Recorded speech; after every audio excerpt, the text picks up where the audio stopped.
Balita naman mula sa mga lalawigan, sa Dagupan po isang ama ang inireklamo dahil sa pananakit sa sariling anak. Ang panganay sa kanila halos isang dekada na raw nagtitiis sa pananakit. Narito ang report. Halos isang dekadang tiniis na 14 na taong gulang na si Jessica, hindi niya tunay na pangalan ang pagmamaltrato umano ng kanyang ama sa Dagupan City. 5 taong gulang pa lang siya, madalas na raw siyang makatikim ng pananakit. Nito nga lang Miyerkules, pinagsisipa raw siya sa tiyan ng ama nung magpaalam siyang matutulog sa kanilang tiyahin. Natumba raw siya at nahilo.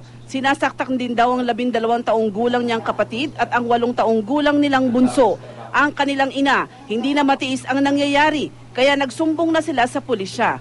Palagi naman ginagawa niya sa amin din, pag minsan. Ang isang kasuhan? Para titino na siya.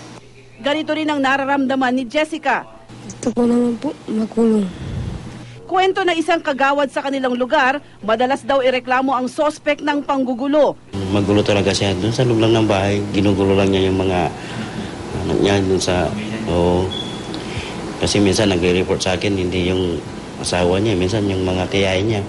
Nakatakas daw ang sospek at kasalukuyang hinahanap ng pulisya. Inihahanda na rin ang reklamong child abuse laban sa sospek.